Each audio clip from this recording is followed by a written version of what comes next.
Salut mes gangsters, comment ça va aujourd'hui? Ça fait plaisir de vous retrouver pour une journée. Voilà, on a passé la clôture mensuelle, la clôture monthly qui nous régale le game. Franchement, regardez-moi ce mois de fou qu'on fait. Donc ça fait vraiment plaisir, hein. On a quelques projets X, par contre, qui nous fait un 146%. Je connais pas du tout. Je vais aller voir ce que c'est. Non, c'est IX. Ah oui, on avait X, on a IX. Ok, bon, on verra ce que ça donne. Mais bon, des perfs excellentes, hein. Injective Sol, Tao, Pepe, Link, Gala qui fait son retour. Vraiment de superbes perfs. Bon, nous, vous savez, on s'en fiche, ça monte, ça descend, ça monte, ça descend. On savait très bien que ça allait monter. Ça fait longtemps qu'on se prépare à ça, hein. Nous, on va regarder ce qui se passe au niveau de la politique, des actualités par rapport aux ETF et aux blockchains, et on va regarder ce qui s'est passé sur Celestia. On a eu le airdrop, donc si vous avez suivi le call sur le airdrop de Celestia et que vous étiez éligible et que vous avez claim, eh ben vous vous êtes fait à peu près 300, 400 euros qui sont tombés sur votre wallet. Si vous l'avez pas fait, ben allez regarder votre wallet Cosmos et vous pouvez retirer votre TIA. C'est ce que j'ai fait. On va revenir dessus, on va voir ce qui s'est passé et on va aussi parler un peu du Caspa. On m'avait demandé un gangster qui m'avait demandé, une gangster même qui m'avait demandé de parler du Caspa. On va venir un peu regarder ce que c'est et on fera une analyse la prochaine fois. En tout cas, nous, on ne perd pas plus de temps. On est parti.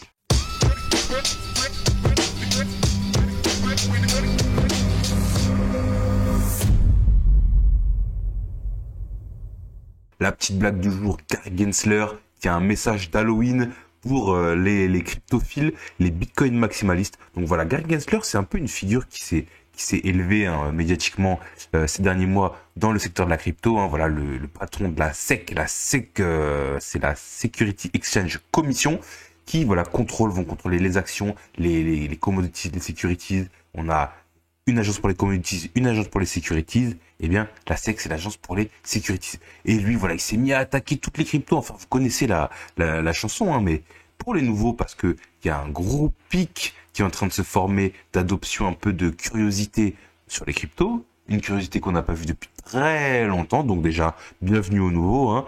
Ça fait plaisir. Les anciens, prenez un peu la main des nouveaux. Ici, on est là pour s'instruire et pour vous éviter toutes les déconvenues qu'on peut rencontrer en crypto, et croyez-moi, il y en a beaucoup.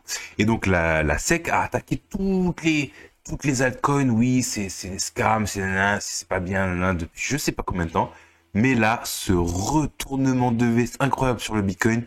Après, il faut noter qu'il a jamais attaqué le Bitcoin, hein, mais il devait sûrement savoir que ses petits potes de BlackRock et de JP Morgan voulaient proposer un ETF. Donc lui, croyez-moi qu'il veut s'en faire des potes, hein, voilà, pour être invité aux soirées, aux parties de golf, si vous voyez ce que je veux dire. Et là, il nous fait un petit tweet. Si Satoshi Nakamoto s'était déguisé en Satoshi Nakamoto pour Halloween, serions-nous en mesure de le savoir? Joyeux 15e anniversaire au célèbre white paper de Satoshi qui a débuté le secteur des crypto-monnaies. Alors croyez-moi que si Satoshi, si Satoshi c'est vraiment Satoshi, il lit ce truc, mais il doit juste soit pleurer, soit rigoler, quoi. Soit pleurer, soit rigoler. Parce que je rappelle que le white paper de Satoshi Nakamoto, à la base, il était là pour disrupter le système monétaire économique mondial. Donc ça fait vraiment rire de voir que un de ses plus gros pantins, on va dire, un de ses plus gros fonctionnaires, pardonnez-moi, je ne veux insulter personne, est en train de lui souhaiter bon anniversaire sur white paper. En tout cas, ça fait rigoler et ça montre aussi que les retournements de veste peuvent arriver très très vite dans ce marché et ça sent un petit peu, ça sent bon un petit peu, non? Hein, j'ai l'impression que le Drakkar il va de plus en plus vite. Dans mes bras, je rame un peu moins. J'ai l'impression que ça prend de la vitesse et on va regarder ça. Ça fait vraiment plaisir. Bitcoin affiche un regain d'intérêt notable sur Wikipédia. Et ben c'est ce qui accompagne un peu ce que je disais juste avant. Voilà, un pic d'intérêt sur BTC et c'est normal. Et si vous voulez mon avis, c'est pas fini, hein, parce que là il n'y a pas eu les ETF, il n'y a pas eu le halving, il n'y a pas eu la Fed qui a retourné les taux. Ce qui va sûrement se passer dans quelques mois. Et on a déjà ce gros pic suite à des rumeurs d'ETF, des petits docs qui sont arrivés qui confirment plus ou moins qu'il va y avoir un ETF, Gary Gensler qui retourne sa veste, etc., etc. Enfin, les nouvelles qui arrivent en cascade, parce que je le rappelle, ça fait plusieurs mois qu'on a des nouvelles de ouf dans tous les sens, et que pourtant, le marché ne bouge pas. Mais on va regarder ça avec intérêt aussi. Crypto TZR bouleverse la donne avec des réserves records en 2003. Petite news qui est arrivée il y a quelques jours, TZR a décidé de mettre public ses réserves. donc transparente. Donc c'est exactement ce qu'on demandait. C'était un des points les plus flippants aussi du marché crypto. C'était Tether. Est-ce qu'ils ont vraiment les fonds? Est-ce qu'ils backent vraiment chaque dollar par un dollar mis dans un coffre? On n'en savait rien. Je pense qu'au début, il y a eu quelques petites libertés qui ont été prises. Je pense aussi que dans ce marché, pour prendre du poids au début dans un marché Far West comme c'était, il fallait un peu jouer avec les règles. Mais maintenant que la régulation arrive, tout le monde doit se mettre en conformité. Et Tether, c'est ce qu'ils font. Ils deviennent transparents et ils nous montrent des réserves. Juste des réserves incroyables. Et ça fait plaisir. Ça va rassurer les investisseurs, que ce soit les particuliers ou les grosses institutions. Donc on a eu l'airdrop de TIA qui est arrivé. On avait 163 TIA par wallet éligible. Incroyable ce qu'ils ont fait d'ailleurs. Hein. Moi j'ai pas du tout interagi avec TIA ou Cosmos ou quoi que ce soit. Moi j'étais juste en train de faire mes petits farming d'airdrop, Optimisme, Zcasting et tout il y a un an. Et pourtant on était quand même éligible quand on faisait les airdrops EVM. Donc voilà, on a eu 160 TIA, sachant que au départ c'était 50 TIA mais que la majorité des gens n'ont pas retiré. La majorité des gens qui étaient éligibles ne sont plus là. Donc on a eu x3 sur notre airdrop. Donc sachant qu'à la base on aurait dû avoir à peu près 100 dollars du coup à 2 euros le TIA. Et bien on a eu 300, plus de 300, j'ai eu 350 dollars.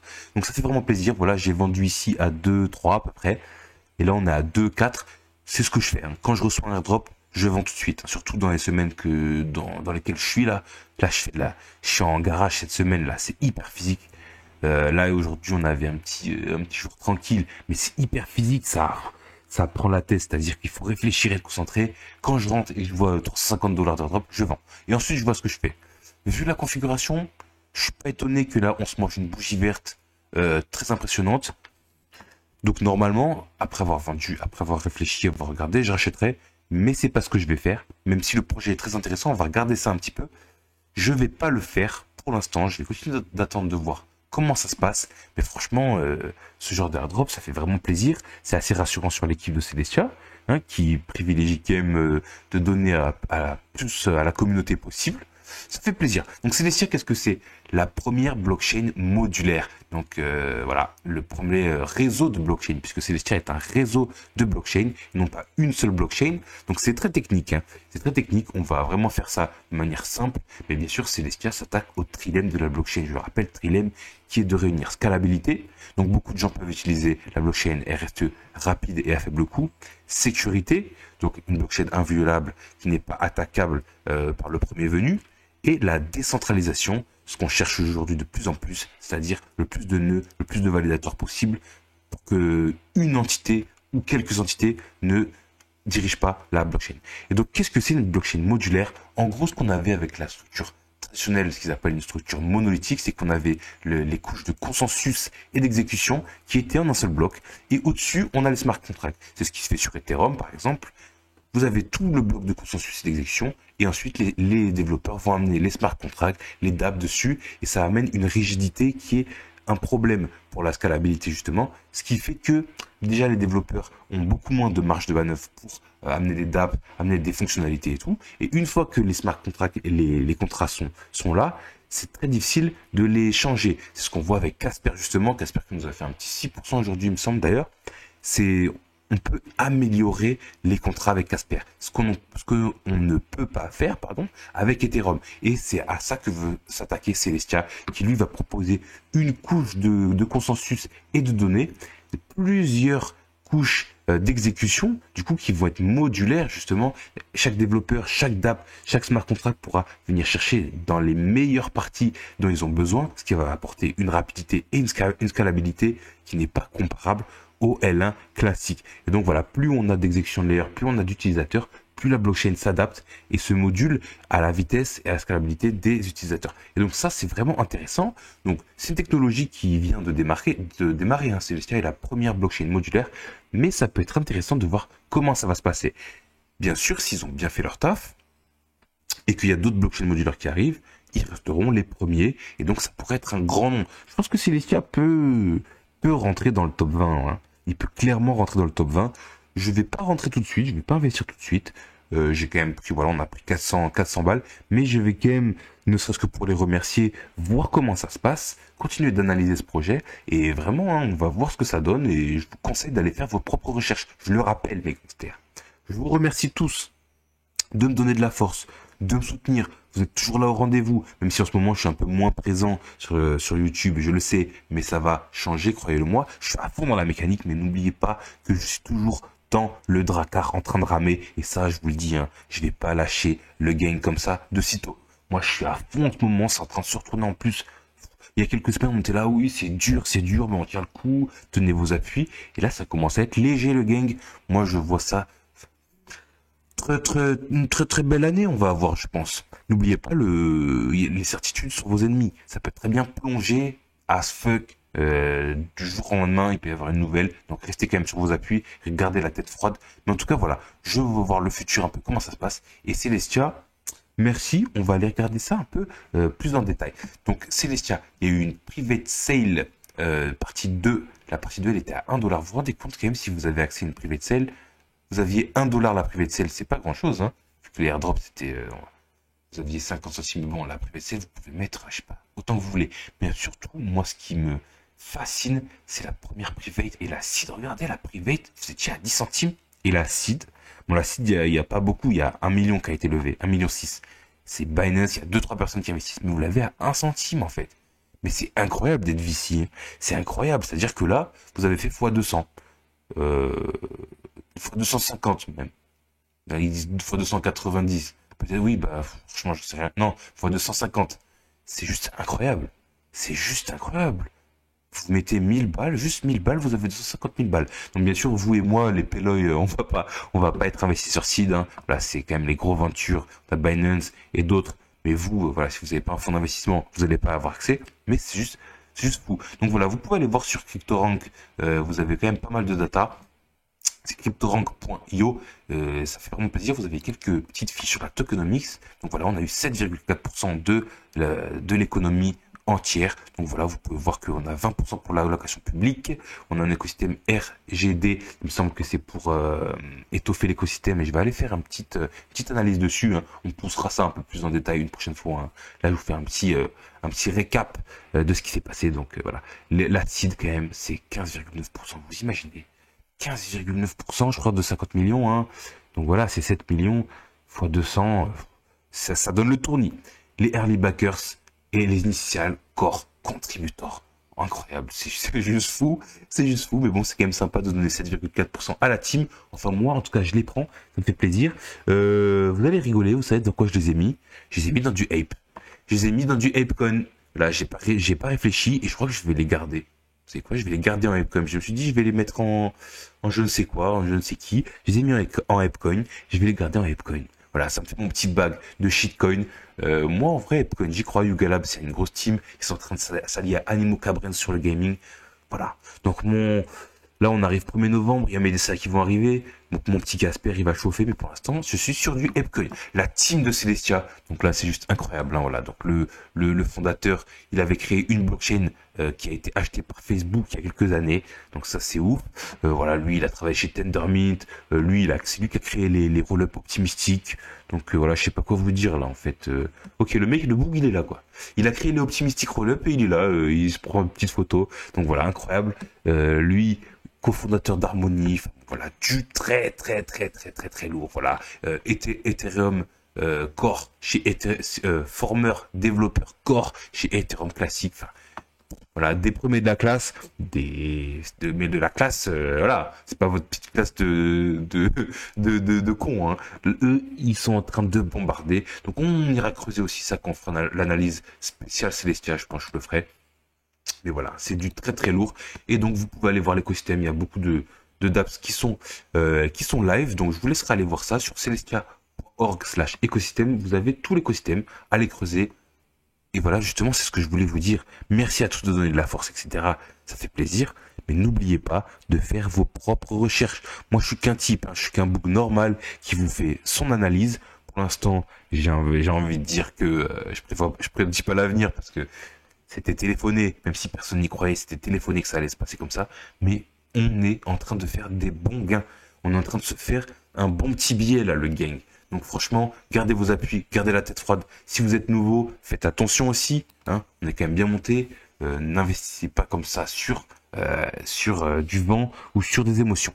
Kaspa, Salia qui me demandait de parler de Kaspa. On fera une vidéo particulièrement dessus, hein, parce que là je vous fais juste une petite actu, une petite update dessus. Hein. Kaspa, voilà, qui est venu en concurrence un peu à Bitcoin, on va dire. Hein. C'est un fork qui me semble de Bitcoin, qui est quand même un projet super intéressant fait par une team pareil que du lourd, qui souhaite devenir un peu une monnaie, la monnaie décentralisée, la monnaie numérique. Hein. Bien sûr, on n'a pas l'aura de Bitcoin et Satoshi Nakamoto, mais on a vu qu'il y a quand même beaucoup de choses qui se font. Donc on ira voir le white paper. Pour l'instant, on va pas regarder les white papers, même que devrais-je dire. On va pas regarder ça aujourd'hui. Je trouve ça très intéressant, mais je voulais venir un peu mettre le haut là. Juste, regardez-moi cette team de fous. Je vais même pas vous faire le résumé, vous allez voir ça par vous-même, vous allez juste voir que c'est une team incroyable. Mais je voulais juste vous dire, faites attention parce que Kaspa me demande aussi beaucoup plus qu'avant d'en parler. Moi, j'étais pas dans le train, hein. Mais là, on est sur un top sur un an. Voilà, la blockchain est sortie il y a un peu plus d'un an et on a fait 1 x 10 déjà. On a fait x 10, voire x 15, x 20. Donc, est-ce que c'est le moment de s'y intéresser? C'est toujours le moment de s'intéresser à une crypto. C'est toujours le moment de s'intéresser à quoi que ce soit en fait. Mais vous n'êtes pas obligé d'agir forcément tout de suite. C'est très dangereux. Est-ce que c'est le moment d'investir? Moi, je ne suis pas conseiller financier. En fait, vous faites ce que vous voulez. Vous prenez votre stratégie, vous l'appliquez. Mais moi, je vous conseille pas d'investir maintenant dans Kaspa. On est un top hein, en annuel. Alors que le marché, quand même, il a bien souffert. Le Kaspa, je crois que c'est la meilleure perf de l'année, j'ai l'impression. On a une capitalisation boursière qui est de 1,04 milliard et fully diluted, elle est à 1,4 milliard. Donc, il reste 50%. Il y a peut-être des subtilités dans la tokenomics, on ira voir ça quand même hein, pour un peu voir plus clair sur cette capitalisation boursière. Mais est-ce que c'est le moment d'investir? Je crois pas. Gardez le sang-froid. Est-ce que ça peut retomber ici à 1 centime, 2 centimes? Je pense que oui. Est-ce qu'il faut le shorter? J'en sais rien. Et je vais pas le faire. Mais en fait, je me dis, peut-être même pour faire joujou, pour commencer à faire des shorts, puisque c'est vraiment un truc que je fais pas beaucoup, peut-être que je vais le faire. Puisque je me souviens, j'avais eu une intuition qui me disait qu'il fallait shorter le Luna à 100 $, même si c'était un bon projet, on est en plein bear market et il y a que Luna qui a son ATH. Il faut le shorter. Je l'ai pas fait. J'aurais dû. Est-ce qu'il faut que je le fasse là? Pourquoi pas mettre peut-être 20 balles sur un short là? Vous savez quoi? Parce que le truc peut très bien exploser à la hausse, hein, et arriver à 10 milliards parce que Kaspa c'est un gros projet et qu'on est vraiment dans un moment de marché où il peut se passer des choses incroyables. Mais faites très attention, je pense qu'aujourd'hui, la grande partie de l'énergie de Kaspa, elle est épuisée. Là, on a la chance de pouvoir investir sur des projets qui sont encore tout en bas, hein, on en parle tous les jours. Kaspa, peut-être attendre un peu. Maintenant, faire un petit DCA dans ta stratégie parce que tu penses qu'il y a de la marge de manœuvre. Ça reste un très très bon projet, hein. Ça reste quelque chose de très très sérieux, de très très lourd, mais regardez les projets les plus lourds, on vient de traverser un bear market, les projets les plus lourds peuvent exploser en vol avec très peu. Donc faites attention Salia, mais tu m'as quand même donné envie de m'intéresser plus au projet parce que je vois que c'est quand même quelque chose de sérieux et on fera une analyse un peu plus poussée pour le gain. En tout cas, le gain, c'est tout pour moi pour aujourd'hui. C'est une vidéo assez longue, je voulais faire une vidéo de 5 minutes, c'est encore raté, mais ça fait quand même plaisir de voir plein de news, plein de choses qui se passent. Vous dites-moi en commentaire quel est votre crypto du moment.